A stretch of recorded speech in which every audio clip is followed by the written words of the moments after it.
पहला क्वेश्चन कर लेते हैं। वगैरह यदि ए की आय का 35% बी की आय के 25% के बराबर है तो ए और बी की आय का अनुपात ज्ञात कीजिए। ठीक है, तो मैंने आपको बताया था अगर कहीं भी का, के या की लिखा रहे तो उसका मतलब हम लगाते हैं गुणा। ठीक है, इतनी बात समझ में आ रही है। ठीक है, तो पढ़ लेते हैं। वो कह रहा है ए की आय का 35%, तो ए की मतलब गुणा 35%, तो 35% को कैसे लिखेंगे? 35/100। ठीक है, बराबर है बी की आय का 25% के बराबर। तो बी की आय मेरी 25/100। नीचे के 100 से नीचे का 100 पूरा कट जाएगा, 5 से कट जाएगा 7 बार, और 5 से कट जाएगा ये 5 बार। तो कितना आ जाएगा? 7 ए इधर रह जाएगा, बराबर 5 बी इधर बच जाएगा। ठीक है, तो मैंने कहा था आपको बराबर की वैल्यू अपनी होती है, तो ए का मान आ गया 5 और बी का मान आ गया 7। हमें निकालना है ए अनुपात बी। तो ए का मान ए के नीचे और बी का मान बी के नीचे, तो ए का मान कितना है? 5 अनुपात, और बी का मान कितना है? 7। तो कितना क्या आंसर आ जाएगा? 5:7, यानी कि बी जो आंसर है, बी वाला, ये इसका आंसर है। ठीक है, अगला क्वेश्चन कर लेते हैं। तो अगले क्वेश्चन में क्या कह रहा है? यदि किसी संख्या के 80% में से 80 घटाने पर शेष 80 आता है तो वह संख्या क्या है? देखो, ऐसे क्वेश्चन वो कैसे करते हैं, कोई भी संख्या मांग लेते हैं। मान ले वो संख्या एक्स है, किसी संख्या को मैंने जगह मान लिया एक्स। के मतलब गुना, इसका 80% कर दिया मैंने, 80/100 कर दिया। में से 80 घटाने पर, इसके 80% में से 80 घटाया तो शेष क्या आता है? शेष मतलब बराबर में क्या आता है? 80 आता है। तो वह संख्या क्या होगी? वह संख्या मतलब एक्स का मान निकालना है हमें। देखो, ये माइनस का 80 है, ये इधर का प्लस का 80 है, तो इस 80 को हम इधर पहुंचा देंगे। ठीक है, अब हो जाएगा 80, एक्स से गुणा समझोगे, x/100 बराबर 80 और 80 160 हो जाएगा प्लस जुड़ के। अब देखो, इस जीरो से ये जीरो को हटा लो, तो इधर इधर क्या बच गया? 8x/10 बराबर 160। इस 10 की गुणा यहाँ हो जाएगी। जब हम इसके नीचे एक मान का आर पार गुणा करेंगे तो 10 की गुणा 160 में हो जाएगी। तो क्या आ जाएगा? 8x बराबर 10 × 160 की गुणा करेंगे तो आ जाएगा 1600। ठीक है, एक्स का मान निकाल लेंगे तो 1600 के नीचे आ जाएगा 8। 8 आ जाएगा, जब 8 से भाग करेंगे तो हमें आंसर मिल जाएगा 200। ठीक है, तो क्या आंसर है इसका? ए वाला आंसर है 200। ठीक है बच्चों, इसको हम ऐसे कर लेंगे। ठीक है, देखो क्या कह रहा है क्वेश्चन में। यदि x का मान y के मान से 25% कम है तब y का मान x के मान से कितना प्रतिशत अधिक है? देखो, इस तरह का क्वेश्चन मैंने आपको पहली वीडियो में समझाया है।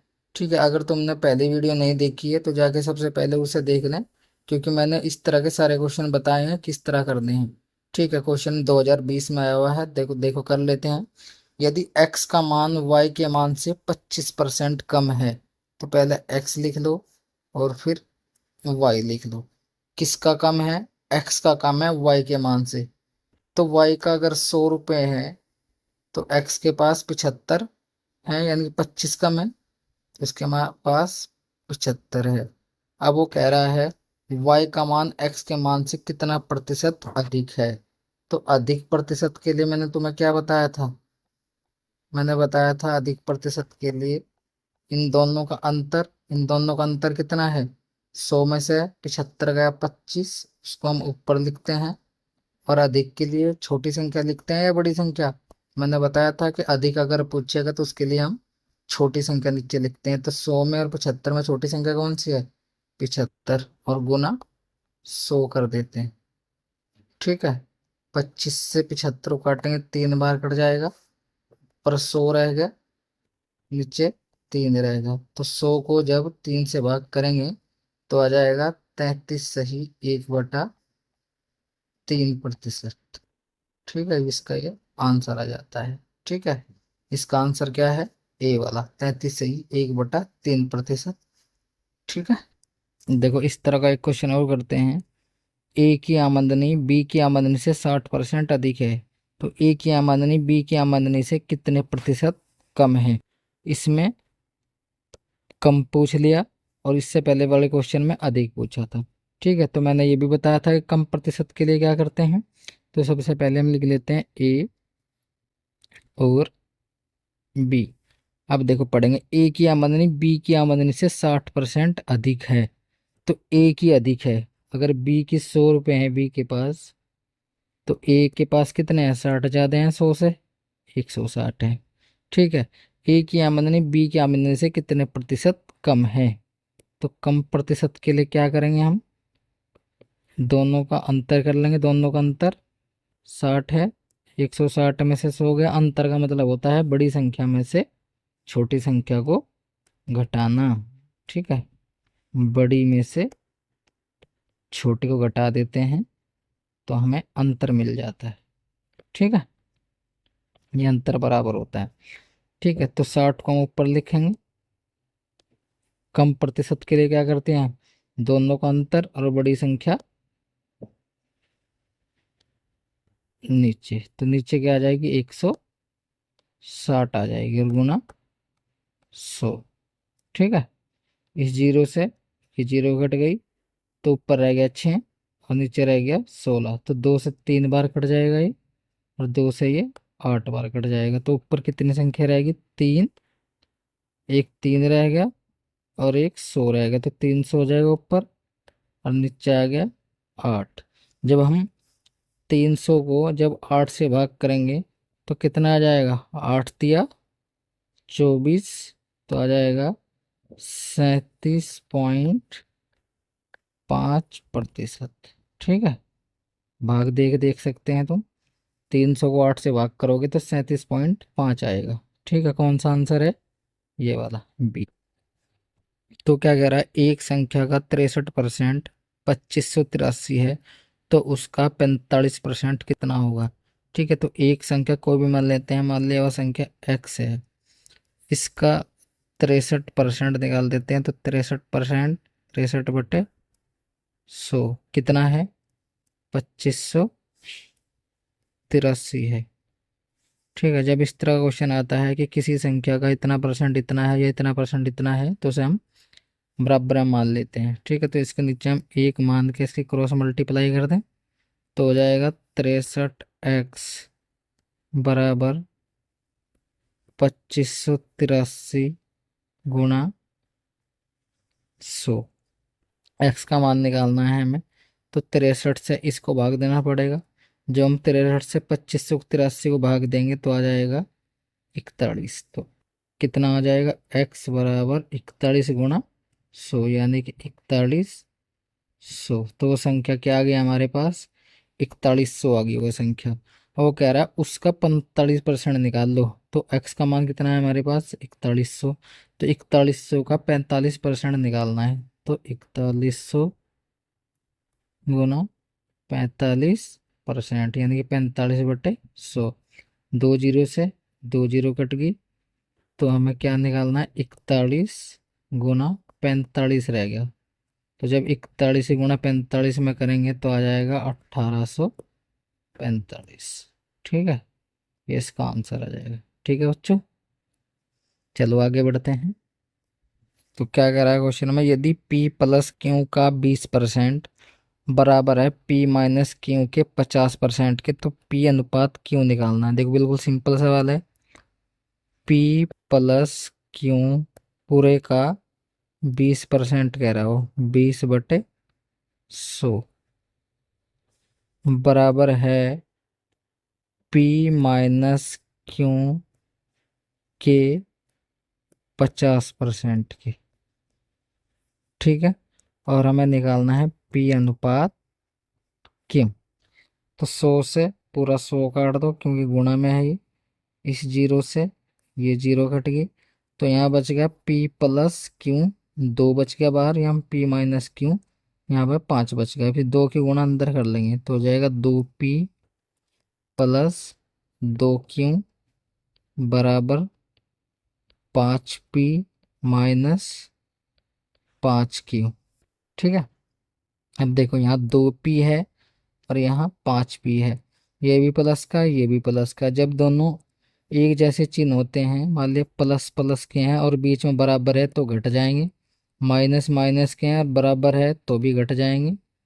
ठीक है, अगर प्लस माइनस है और बराबर है तो जुड़ जाते हैं, या माइनस प्लस है और बराबर है तो भी जुड़ जाएंगे। यानी कि हमें याद रखना है, जब भी हमें एक जैसी संख्या आती है, एक जैसे चिन्ह होते हैं, मतलब अगर प्लस प्लस के हों तो घट जाएंगे, माइनस माइनस के हों तो भी घट जाएंगे। ठीक है, अगर अलग अलग हों तो जुड़ जाते हैं। देखो ये भी प्लस का ये भी प्लस का, तो क्या होगा, दोनों घट जाएंगे। तो 5 में से 2 गया, 3 बच गया।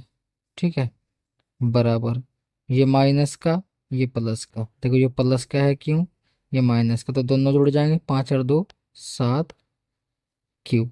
अब देखो P का मान आ गया 7 और Q का मान आ गया 3, तो रख देंगे P का मान कितना है, तो हमें निकालना है P अनुपात Q। तो P का मान कितना दे रखा है 7 और Q का मान कितना आया है 3, तो क्या आंसर आ जाएगा इसका 7:3। देखो कहाँ है, बी में है, 7:3। ठीक है,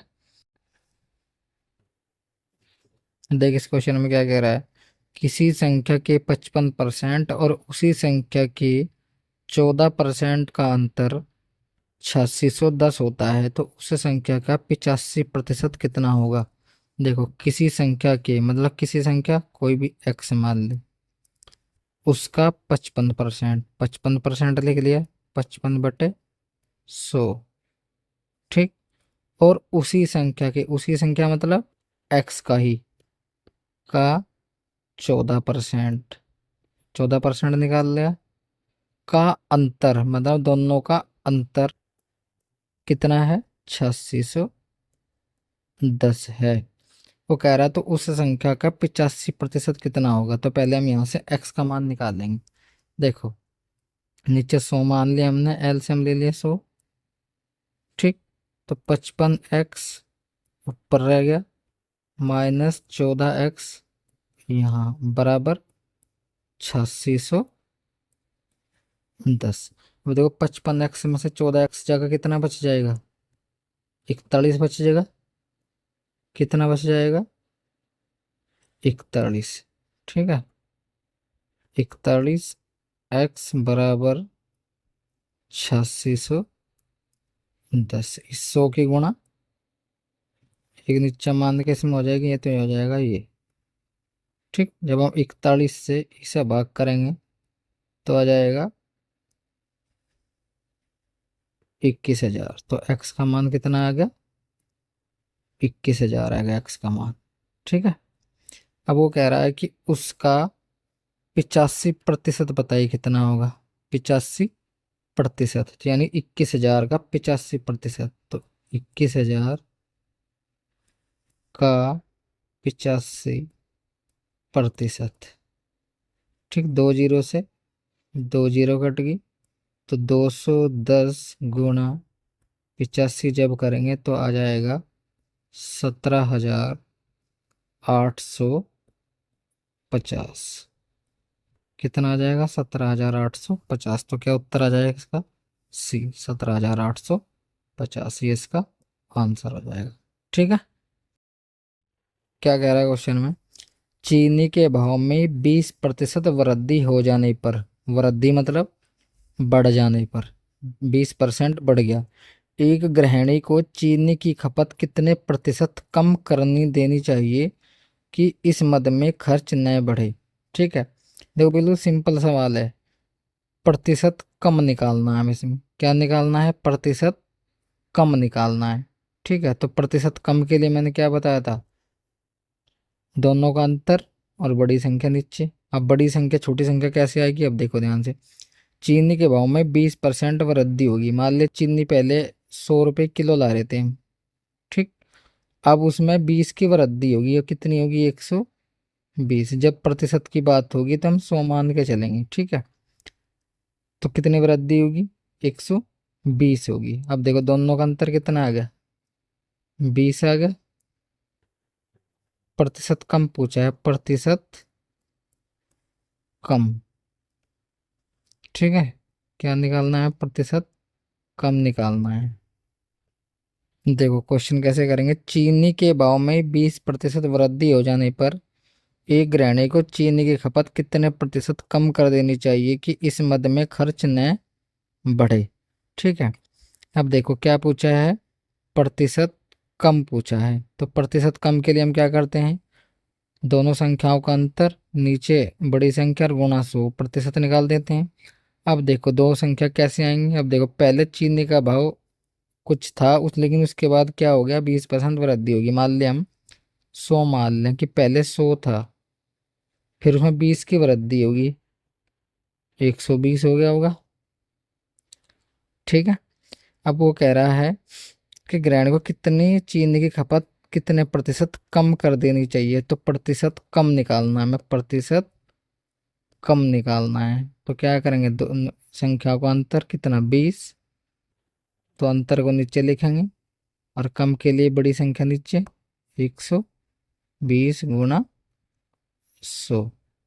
जीरो से जीरो कट गया, दो से ये 6 बार कट गया, तो ऊपर कितना रह गया, 100, और नीचे कितना रह गया, 6। जब 100 को 6 से भाग करेंगे तो आ जाएगा 16 सही 2/3, ठीक है। इसका आंसर आ जाएगा सी।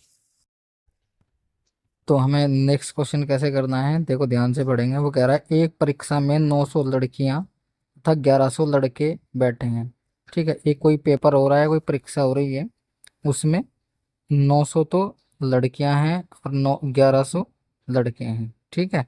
जिसमें 40% लड़कियां तथा 50% लड़के उत्तीर्ण हुए। उत्तीर्ण का मतलब होता है पास होना। कुल कितने प्रतिशत विद्यार्थी अनुत्तीर्ण हुए, अनुत्तीर्ण का मतलब होता है फेल होना, ठीक है। अब देखो लड़कियां कितनी हैं,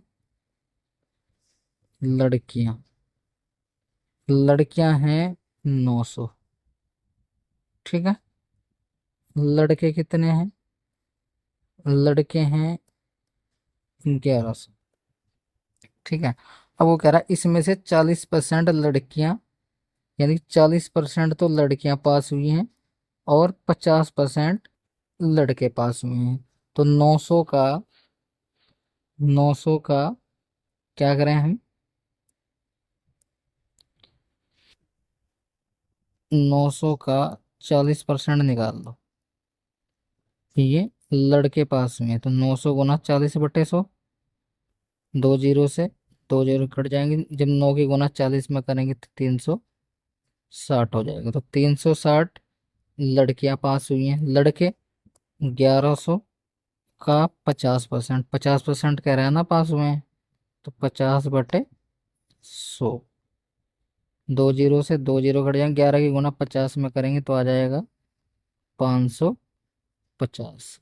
अब देखो 360 तो लड़कियां पास हुई हैं, 550 लड़के पास हुए हैं, तो टोटल कितने पास हुए हैं इन्हें जोड़ देंगे तो हो जाएगा 0, 1, 9, 910 बच्चे टोटल पास हुए हैं कुल, पूरी क्लास में परीक्षा में, ठीक है। अब जब 910 पास हुए हैं तो फेल कितने हुए हैं, अनुत्तीर्ण कितने हुए हैं, अनुत्तीर्ण मतलब फेल कितने हुए हैं। टोटल कितने थे हमारे पास, 900 लड़कियां थी और 1100 लड़के थे, 2000 थे, तो 2000 में से 910 तो हो गए हैं पास, तो फेल कितने हुए, तो 2000 में से 910 घटा देंगे तो बच जाएगा 1090। ये बच्चे फेल हुए हैं। वो कह रहा है कि इतने प्रतिशत विद्यार्थी फेल हुए हैं, अनुत्तीर्ण हुए हैं, उनका प्रतिशत बताना है। जब हमें किसी का प्रतिशत निकालना होता है उसको ऊपर लिखते हैं और जो टोटल होता है उसे नीचे लिखते हैं। तो टोटल कितना है हमारे पास, 900 और 1100, 2000 है। तो 2000 को हम नीचे रखेंगे और गुना 100 की कर देते हैं परसेंटेज के लिए। ठीक है, 100 की गुना हमेशा करनी है जब भी परसेंटेज निकालें। तो 2 जीरो से 2 जीरो कट गई, 1 जीरो से ये जीरो कट गई, तो 109/2। जब 109 को 2 से भाग देंगे तो आ जाएगा 54.5%। ये इसका उत्तर हो जाता है। ठीक है, तो इसका उत्तर आ जाएगा सी। ठीक है बच्चों, आपको ऐसे सारे सवाल समझ समझ के करने हैं। ठीक है, अगर कुछ बात समझ में नहीं आ रही है तो कमेंट बॉक्स में कमेंट करके पूछ सकते हैं। ठीक है, बिल्कुल सिंपल तरीके से सिखा दिया है। ठीक है, आप सारी बातें को ऐसे कर सकते हैं। ठीक है, चलो अगला सवाल करते हैं। देखो ये वाला क्वेश्चन कैसे करना है, ध्यान से पढ़ेंगे पहले। एक स्कूटी का वर्तमान मूल्य 65,000 है। ठीक है, इसका 5% वार्षिक दर से अवमूल्यन हो रहा है। 2 वर्ष बाद स्कूटी का मूल्य क्या होगा। देखो, अवमूल्यन का मतलब क्या होता है। अवमूल्यन का मतलब होता है उसका जो दाम है वो कम हो रहा है। कैसे, मान ले कोई साइकिल खरीद के लाते हैं। मान ले हमने कोई साइकिल 15,000 रुपये की खरीदी। ठीक, अगर हम इसे 2 साल के बाद बेचेंगे तो आपको पता ही है कम की बिकेगी, 15,000 की थोड़ा नहीं बिक जाएगी, कम की बिकेगी। यानी कि उसका रेट घट रहा है। अवमूल्यन का मतलब होता है रेट घटना। ठीक है, आगे समझ लेते हैं। अब वो कह रहा है 2 वर्ष बाद स्कूटी का मूल्य क्या होगा। यानी कि उसका जो रेट है वो हर साल 5% घट जाता है। 5% वार्षिक दर, वार्षिक मतलब साल, तो हर साल 5% घट जाता है। ठीक है, तो 2 वर्ष के बाद उसका मूल्य क्या होगा। देखो कैसे करते हैं, ऐसे सवाल को ध्यान से समझेंगे। सबसे पहले लिखते हैं जितने की वो चीज़ है, कितने की है, 65,000 की। ठीक है, कितने परसेंट घटी, 5%। तो परसेंटेज को हम किस में से घटाते हैं, 100 में से। तो 100 में से जब 5 गया तो 99 बच गई पहले साल, सॉरी 95 बच गई। 95/100 अगले साल, फिर 5 घटी है, फिर 95 बच गई बटे 100। ठीक है, ऐसे क्वेश्चन को हम ऐसे करते हैं कि जितनी भी घटती रहती है, जितने साल के लिए 2 बार है तो 2 बार कर देंगे। 95, 5 यहाँ घटा दिया, फिर अगले साल फिर 5 घटा दिया। 3 होता तो 3 कर देते। ठीक है, जब इसको हम हल करेंगे, 2 जीरो से 2 जीरो कट गई, 1 जीरो से 1 जीरो कट गई, तो ऊपर क्या रह गया, 65 रह गया, 95 रह गया, फिर एक और 95 रह गया, और नीचे रह गया 10। ठीक है, जब हम ऊपर वाले गुना करेंगे 65 95 गुना 95 की, तो आ जाएगा 58,662, ये आ जाएगा इसकी गुणा। ठीक है, और नीचे क्या है, 10 है। जब हम इसको 10 से भाग करेंगे तो आपको पता ही है, अगर हम यहाँ पॉइंट लगा दें तो 10 हट जाएगा, या इसको 10 से भाग करके देखोगे तो आ जाएगा 58,662.5, ये आ जाएगा इसका उत्तर। ठीक है बच्चों, बस आपको ध्यान क्या रखना है कि जितने साल के लिए भी पूछा जाता है इतनी बार ही हमें उसे घटा के लिखना है। 5% अवमूल्यन होना है मतलब कम हो रहा है।